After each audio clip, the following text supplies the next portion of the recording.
Bom dia, meu irmão, minha irmã, a paz do Senhor. Nós estamos iniciando neste instante a nossa escola dominical com aula online. Cumprimentamos a todos os irmãos e irmãs que se encontram online e dizemos que hoje é um dia especial para todos nós, né? Dia em que vamos estar reelegendo o nosso presidente, em nome de Jesus. Vamos orar para iniciarmos? Senhor nosso Deus, nosso Pai, nós te agradecemos por mais um dia, Senhor, de vida, mais um despertar. E neste dia dedicado a Ti, Senhor, nós te apresentamos a nossa gratidão, exaltamos e bendizemos o Teu nome. Pedimos a Tua direção sobre os atos dessa escola dominical, sobre aquilo que vai ser compartilhado nesta aula, meu Deus. Abençoa, Senhor, todos os professores, todos os alunos desta escola mundial, a maior escola do mundo, em nome de Jesus, ó Pai. Abençoa. Bem, irmãos, nós vamos estar falando hoje sobre o servo, né? Evangelho de Marcos, capítulo 6. O servo enfrenta a incredulidade. O nosso texto áureo diz o seguinte, está em Marcos 6, versículo 3. Não é este o carpinteiro, filho de Maria, irmão de Tiago, José, Judas e Simão? Não vive aqui entre nós suas irmãs? Escandalizavam-se nele. O texto que nós vamos ler se encontra no Evangelho de Marcos, capítulo 6, versículo de 1 até o versículo 16. Diz assim a palavra do Senhor. Tendo Jesus partido daqui, os discípulos o acompanharam. Chegando o sábado, passou a ensinar na sinagoga, e muitos, ouvindo-o, se maravilhavam, dizendo: de onde vem a este estas coisas? Que sabedoria é esta que lhe foi dada? Como se fazem tais maravilhas por suas mãos? Não é este o carpinteiro, filho de Maria, irmão de Tiago, José, Judas e Simão? E não vivem aqui entre nós suas irmãs? Escandalizavam-se nele. Jesus, porém, lhes disse: não há profeta sem honra senão na sua terra, entre seus parentes e na sua casa. Não pôde fazer ali nenhum milagre, senão curar uns poucos enfermos, impondo-lhes as mãos. Admirou-se da incredulidade deles, contudo, percorria as aldeias circunvizinhas a ensinar. Chamou Jesus os 12 e passou a enviá-los de 2 a 2, dando-lhes autoridade sobre os espíritos imundos. Ordenou-lhes que nada levassem para o caminho, exceto um bordão, nem pão, nem alforge, nem dinheiro, que fossem calçados de sandálias e não usassem 2 túnicas. Recomendou-lhes, quando entrardes em alguma casa, permanecei aí até vos retirardes do lugar. Se em algum lugar não vos receberem, nem vos ouvirem, ao sair, e sacudiu o pó dos pés em testemunho contra eles. Então, saindo eles, pregavam ao povo que se arrependesse, expeliam muitos demônios e curavam numerosos enfermos, ungindo-os com óleo. Chegou isto aos ouvidos do rei Herodes, porque o nome de Jesus já se tornara notório. E alguns diziam: João Batista ressuscitou dentre os mortos, e por isso nele operam forças miraculosas. Outros diziam: é Elias. Ainda outros: é profeta como um dos profetas. Herodes, porém, ouvindo isso, disse: é João, a quem eu mandei decapitar, que ressurgiu. Louvado seja Deus pela sua palavra. Serve de base para a reflexão, para o estudo desta manhã. Como verdade prática, o servo Jesus triunfa sobre a incredulidade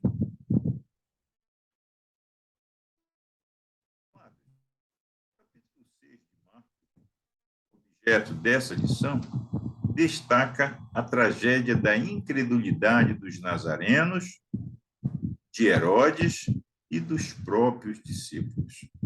Esse contraste serve para realçar a importância de se desenvolver fé sincera no servo de Deus. Quem é o servo de Deus?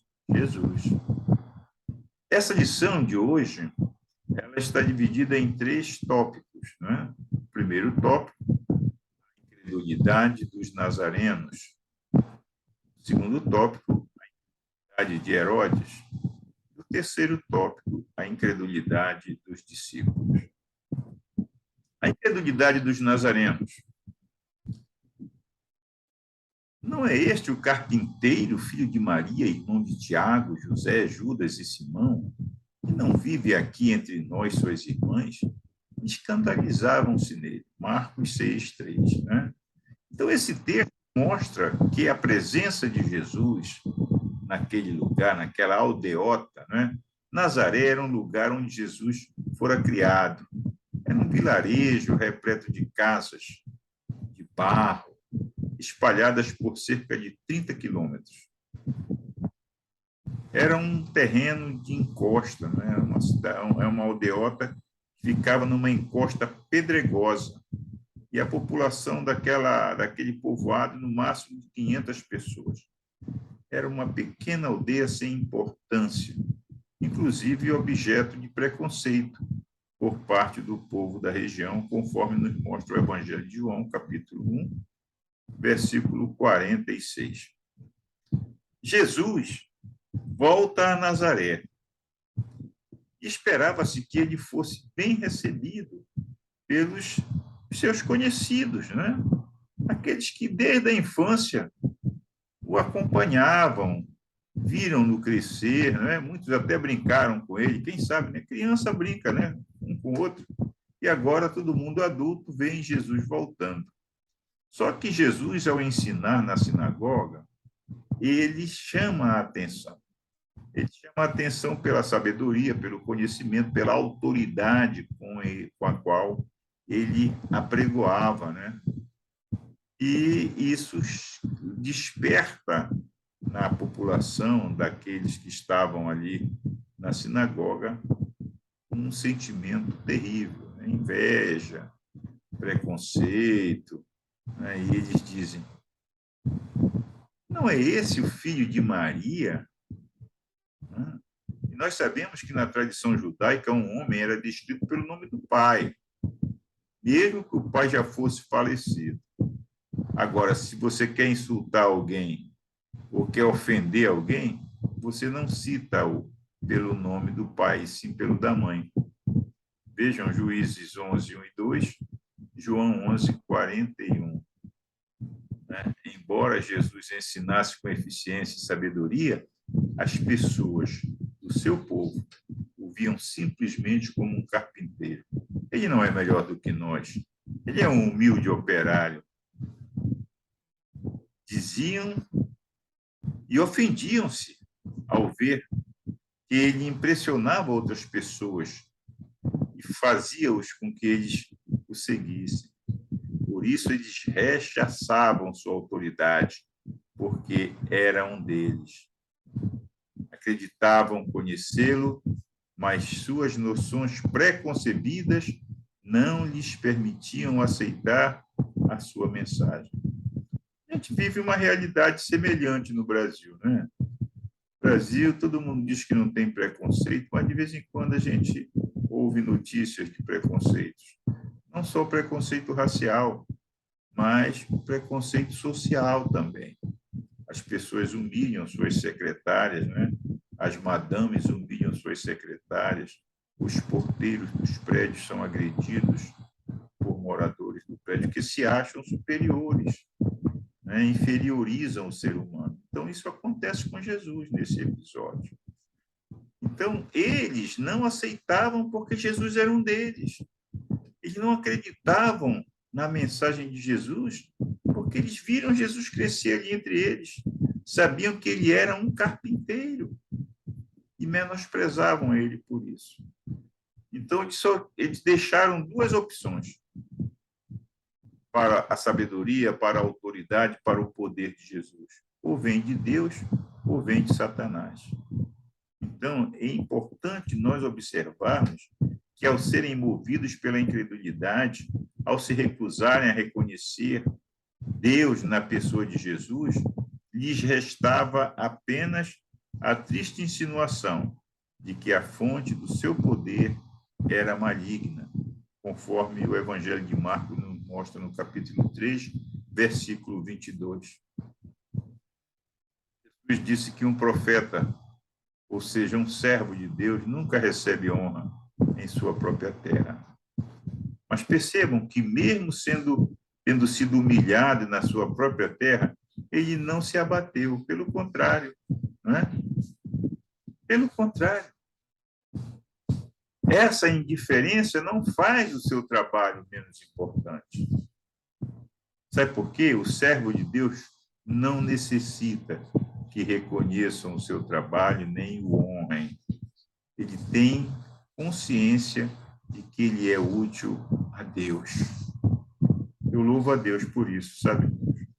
Porque na nossa caminhada de fé, muitas vezes, a gente se aproxima de alguém para ajudá-lo, para sinalizar o caminho, e nós somos recebidos com 4 pedras na mão, né?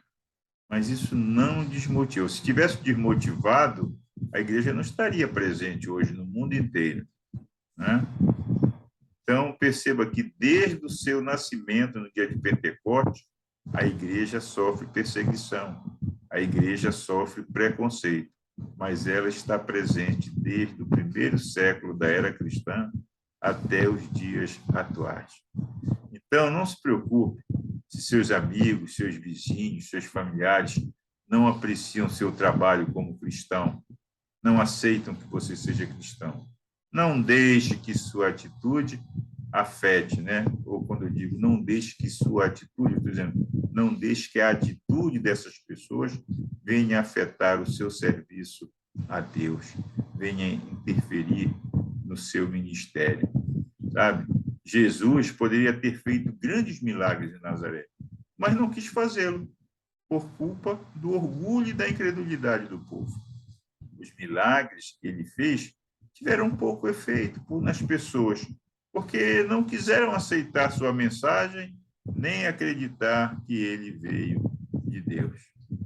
Jesus não agia para impressionar, mas para transformar a vida das pessoas movidas pela fé. Reconheciam sua inteira dependência dele. Marcos 2,17, Hebreus 11,6 mostra isso. Quem curava apenas para impressionar eram os magos pagãos da antiguidade. Devemos ter cuidado, pois a incredulidade. O que me chama a atenção no estudo dessa palavra é que quem curava apenas para impressionar, percebam, a gente percebe que hoje há um movimento paralelo à igreja de pessoas que fazem questão de aparecer, né, na mídia, querem explorar a curiosidade das pessoas através de fatos, através de, vamos dizer assim, manifestações de poder, eu colocaria até entre aspas, porque Jesus demonstra ser discreto. Ele dizia, vai e não fales para ninguém, né? Então ele dizia, vá e se apresente aos sacerdotes. Jesus sempre era zeloso no trato com essas coisas. No entanto, ele ficou famoso, ficou conhecido devido ao ensino, devido à autoridade, devido ao poder. Mesmo assim, ele enfrentou a incredulidade. E quais as reações à incredulidade? Marcos 6,6 diz assim, admirou-se da incredulidade deles, contudo percorria as aldeias circunvizinhas a ensinar. Então, Jesus ele não se deixou abater pela incredulidade, ele ficou admirado com a incredulidade do povo, mas mesmo assim ele continuou o seu trabalho. Até onde se sabe, Jesus nunca mais voltou a Nazaré. Em certo sentido, espiritualmente, a incredulidade dos nazarenos era um símbolo da cegueira do próprio povo judeu. João realça isso, né? Quando ele lá em João 1:11, ele diz: veio para os seus, mas os seus não o receberam. Ou seja, eles não identificaram em Jesus a pessoa do Messias. Eles não viram que Jesus era o cumprimento da profecia ou das profecias. Eles estavam cegos espiritualmente. A incredulidade não afetou o prosseguimento do ministério terreno de Jesus.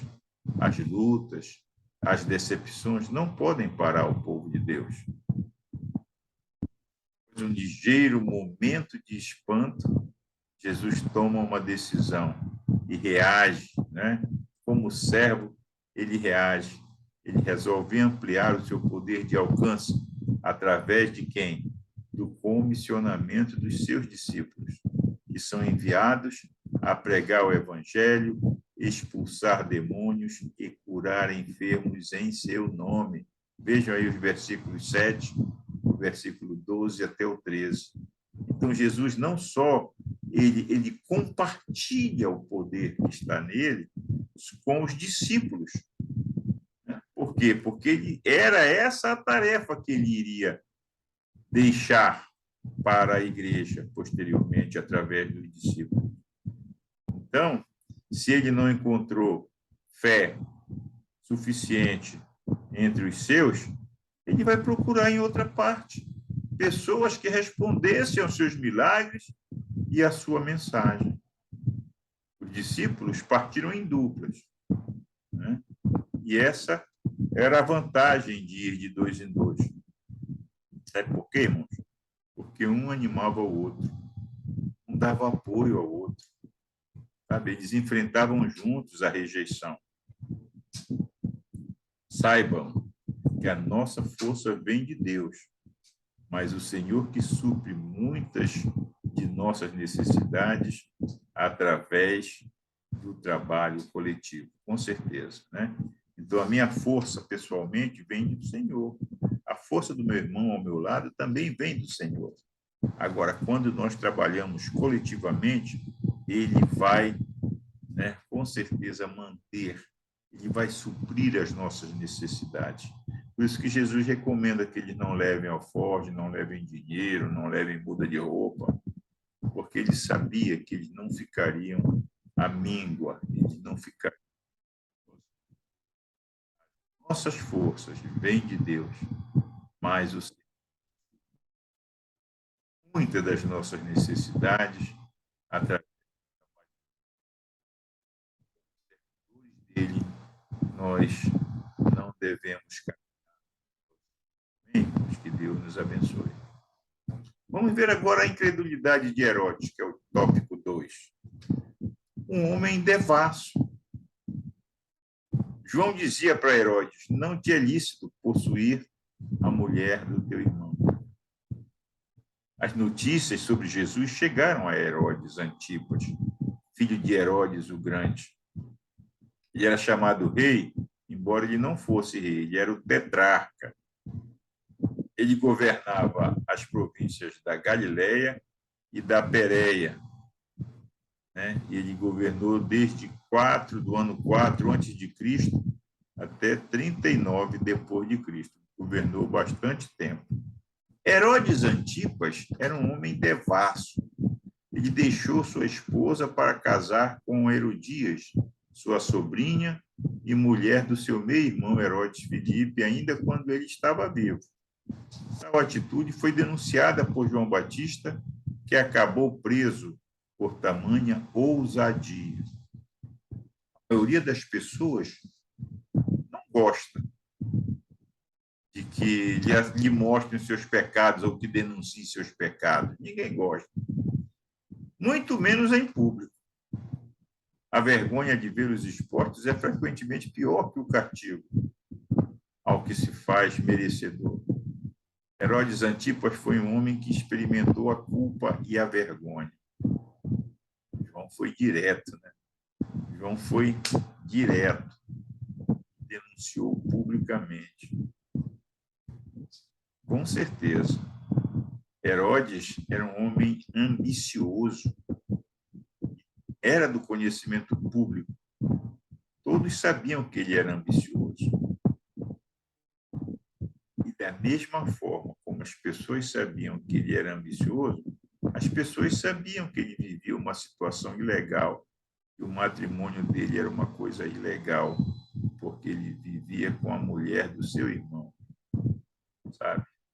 Herodes, com certeza, ele havia percebido que o ministério de Jesus era maior que o de João. Veja isso lá em Lucas 9, 7 a 9. Porém, por temer a oposição do povo, ele se viu impedido de se aproximar de Jesus. Mas Jesus criticou a personalidade maliciosa e impetuosa de Herodes. Confira em Marcos 8, 15, Lucas 13, 31 a 33. Herodes também era um homem perturbado. Marcos 6, 16 diz assim: Herodes, porém, ouvindo isso, disse: é João a quem eu mandei decapitar que ressurgiu. Herodias sentia um ódio mortal por João Batista. Herodes Antipas alimentava sentimentos conflitantes. Ao mesmo tempo em que o temia, o reconhecia como um homem justo e santo. Mas ele cogitava matá-lo. Maravilhava-se com suas palavras, mas não hesitou em lançá-lo no cárcere, quando foi confrontado com seus pecados. Então, perceba como era a personalidade de Herodes, né? Ele gostava de João Batista, mas, ao mesmo tempo, ele pensava em matá-lo. Ele reconhecia que ele era um homem justo e santo. Ele gostava de ouvi-lo, mas quando ele foi confrontado com o seu pecado, ele lançou no cárcere. Então, perceba até que ponto o ser humano pode... Traição, né?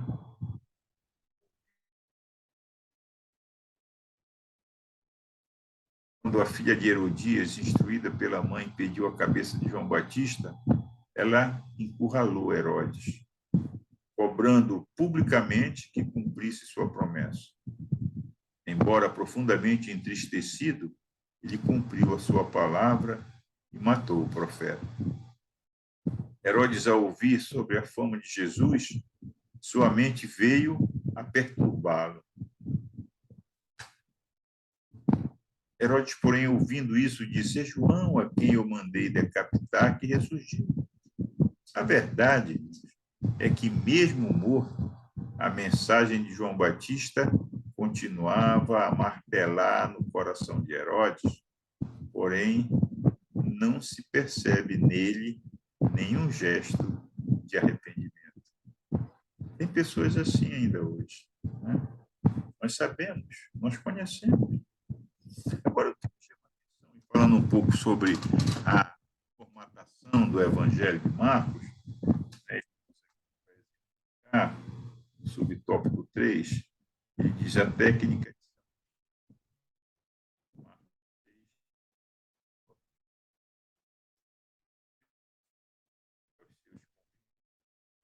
Então disse o rei a jovem: pede-me o que quiseres e eu te darei. A técnica do sanduíche é a modalidade redacional muito utilizada no Evangelho de Marcos, onde uma determinada história é abruptamente interrompida por outra, com posterior retomada da primeira. No exemplo da cura da filha de Jairo, foi repentinamente suspensa para dar espaço à cura da mulher do fluxo de sangue, exigindo de Jairo uma fé diferenciada.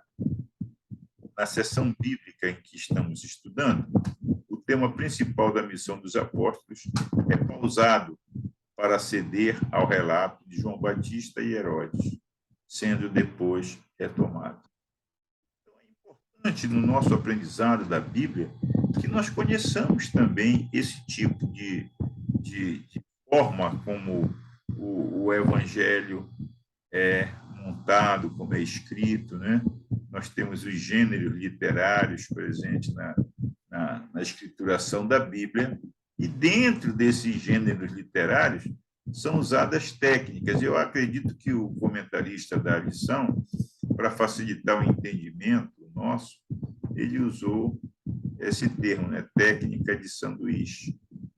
Então, é importante nós entendermos sobre esse assunto. O tópico 3 fala da incredulidade dos discípulos. Porém, ele lhe respondeu: dai-lhes vós mesmos de comer. Disseram-lhe: iremos comprar 200 denários de pão para lhes dar de comer? Então, percebam, a ocasião, os 12 retornam com êxito da missão evangelística, versículos de 7 a 13. Porém, eles estão cansados, pelo que Jesus os convida para irem de barco a um lugar isolado, a fim de descansarem. Mas a ideia de irem para um lugar isolado e descansarem não deu certo, pois uma multidão os seguiu a pé e chegou antes, demandando atenção e cuidado. Então, perceba que a multidão, ao tomar conhecimento de Jesus, da presença de Jesus, ao começar a conviver, a ouvir, a testemunhar os milagres, né, os sinais que Jesus operava, o pessoal não queria mais sair de perto de Jesus. A multidão não queria mais abrir mão de estar na presença de Jesus. Louvado seja o nome do Senhor, né? Com certeza. Então, Jesus, ele sai com os discípulos, ele reconhece que os discípulos estão cansados, que naquela época não havia Uber, não havia táxi, não havia metrô, era a pé ou em lombo de animais. Mas eles fizeram o seu percurso a pé, em dupla, né? E eles chegaram cansados, com certeza. E Jesus disse: olha, vamos para um lugar isolado, vamos descansar um pouco.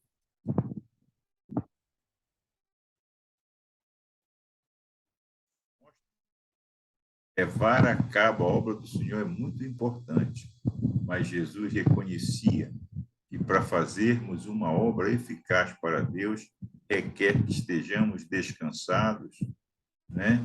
Requer que recuperemos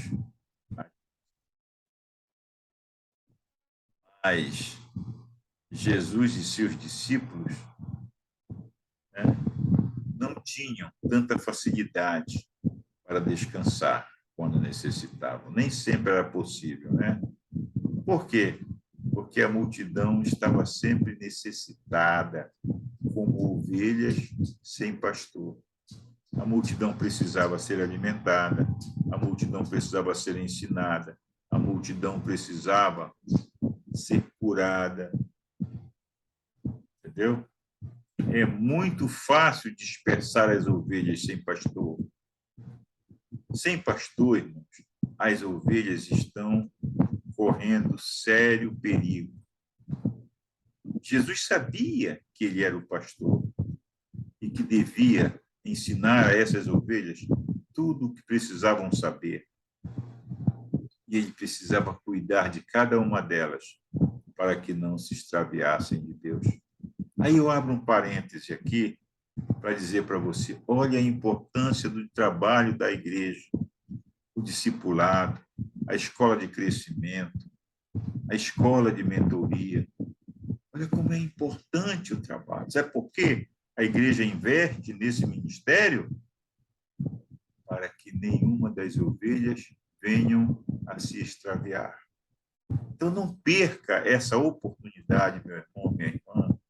Faça parte da escola de crescimento, faça parte de tudo aquilo que a igreja lhe oferece em termos de formação, para que você esteja sempre alinhada com a igreja, com o ensino da igreja, para que você esteja sendo cada dia mais e mais capacitado para se tornar um mentor, um discipulador.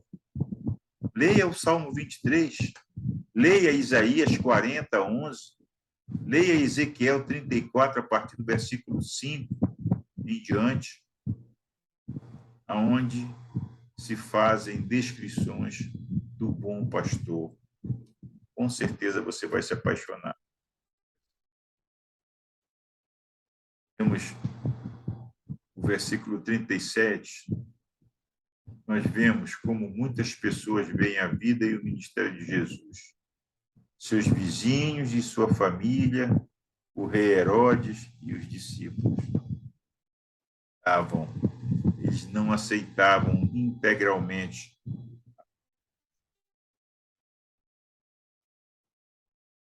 E hoje a gente percebe que muitas pessoas, né, muitas pessoas não apreciam Jesus pelo que realmente ele é.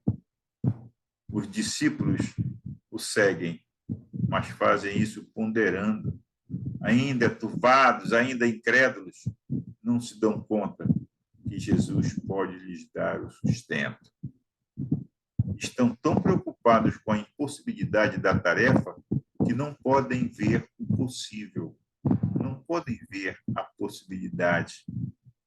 Sabe? O texto em estudo permite que o que parece impossível no cristianismo, sabe, nos impede de acreditar no possível. O que é que isso quer dizer?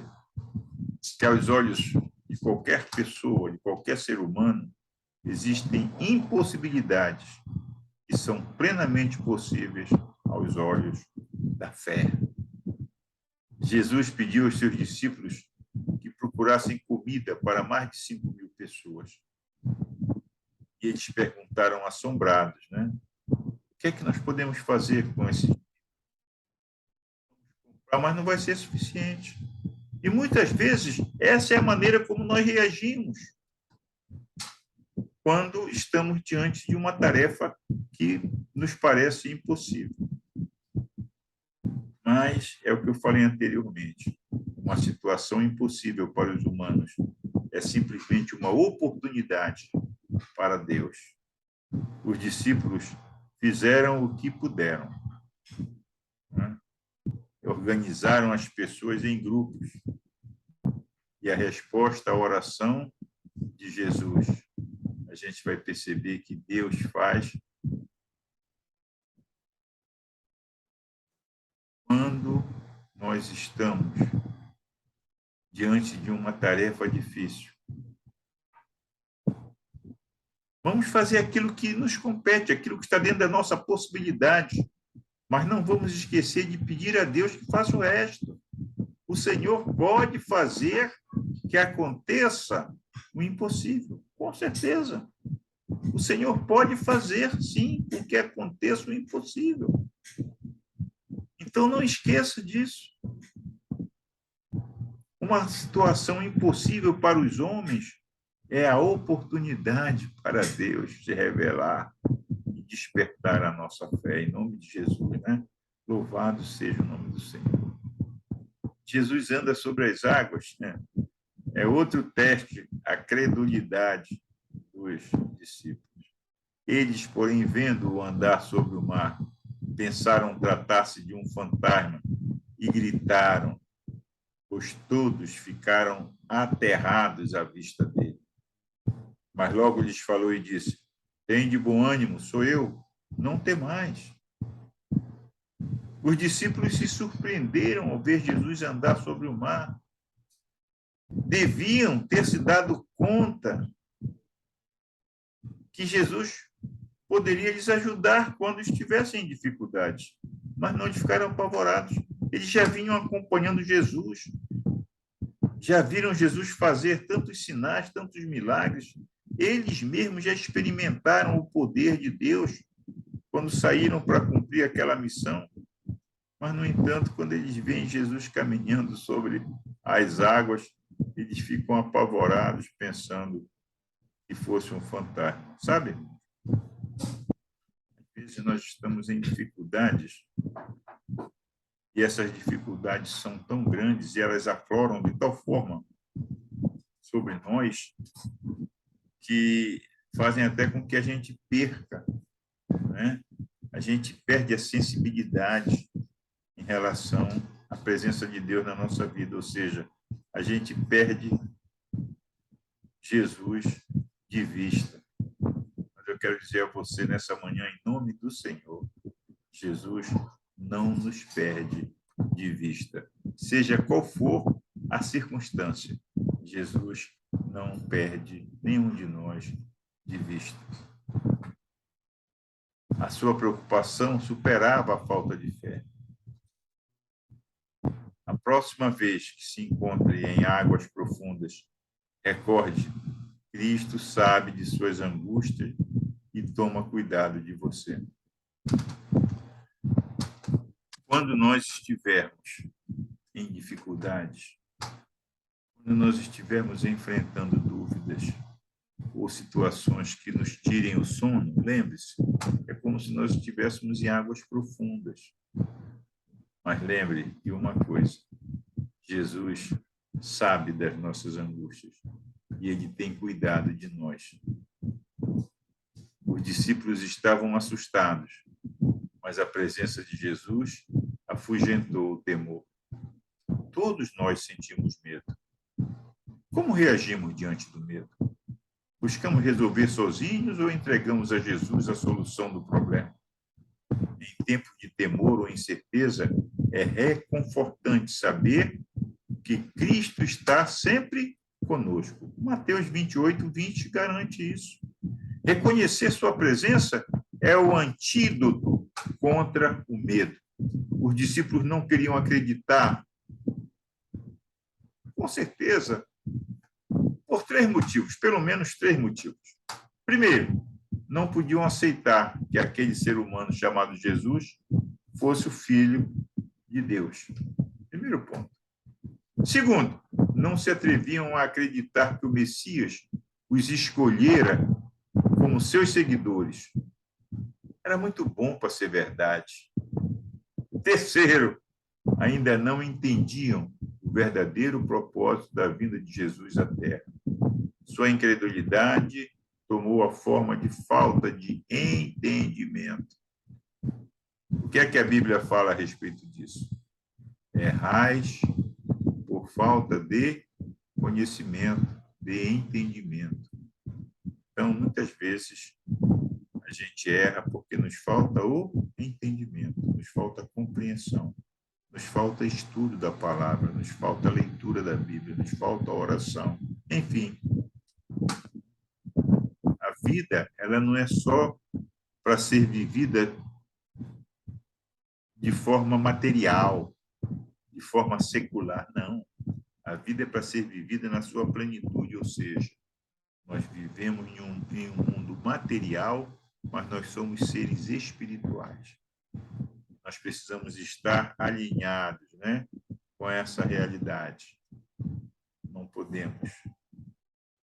Até depois dos discípulos verem Jesus alimentar milagrosamente 5.000 pessoas, eles não podiam dar o passo final para a fé e acreditar que Jesus era o Filho de Deus. Se o tivesse feito, não se teriam assustado, maravilhado que ele andasse sobre as águas. A ira e a incredulidade são marcas dos corações, não apenas dos opositores de Jesus, mas também, por mais incrível que possa parecer, o exemplo venha, né? Alguém tem que dar o exemplo, e o exemplo vem de fora. Marcos 6:56 diz assim: onde quer que ele entrasse, nas aldeias, cidades ou campos, punham os enfermos nas praças, rogando-lhe que os deixasse tocar, ao menos na orla da sua veste. E quantos a tocavam saíam curados.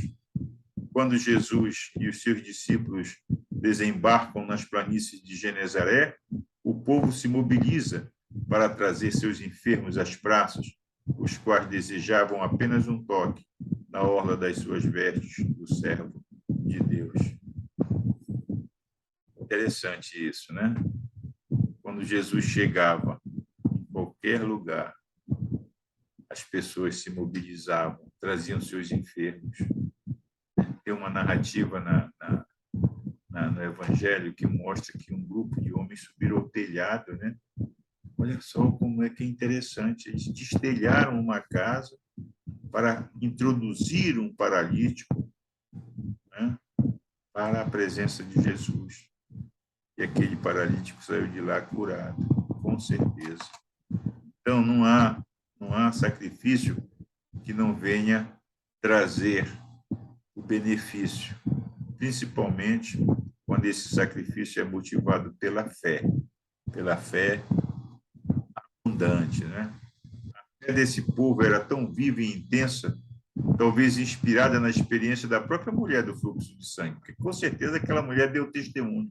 Com certeza as pessoas que a viram andar ou que conheciam e sabiam do seu sofrimento, né, ao verem-na curada e feliz, com certeza despertou muitas e muitas pessoas a seguirem Jesus. Todos aqueles que verdadeiramente tocavam saíam curados. Marcos utiliza um valioso contraste e a surpreendente incredulidade do círculo mais íntimo de Jesus segue-se a abundante fé daquele mais afastado. Ou seja, Marcos mostra que aqueles que estão próximos, os nossos parentes, os nossos familiares, os nossos amigos de infância, têm mais dificuldade de acreditar naquilo que nós podemos ou que nós venhamos a demonstrar em termos de fé do que os estranhos. Os estranhos certamente têm mais facilidade de acreditar, né? O contato com a fé pura e exemplar de pessoas simples, anônimas, era uma preciosa fonte de aprendizado para os discípulos que ainda estavam em processo de cura dos seus próprios corações. Então, meus irmãos, que nós possamos entender, né, através do estudo dessa lição, que um dos objetivos nossos é nos tornar imitadores de Jesus, principalmente a humildade. Jesus era um homem sábio, era um homem poderoso, mas era um homem. Outra coisa, Jesus estava sempre disponível a atender aqueles e aquelas que o procuravam. Nós devemos praticar isso incessantemente. A aplicação pessoal dessa lição nos recomenda: examinemos corriqueiramente os nossos corações. Em nossos testes de fé, devemos tirar os olhos das circunstâncias e sempre confiar em nosso Salvador. Que Deus nos abençoe. Que o Senhor aumente no nosso coração, na nossa vida, a cada dia mais e mais, a fé. Que nós não venhamos ter dúvida nenhuma a respeito do senhorio de Jesus na nossa vida. Vamos orar para encerrar a nossa lição de hoje? Senhor, muito obrigado pela tua palavra, uma palavra que vem trazer um fortificante para a nossa fé. Nós não queremos ser como os habitantes de Nazaré, que duvidaram e sentiram inveja porque ele era um deles. Nós não queremos ser como Herodes, devasso, perturbado, pecador, um homem de personalidade frágil.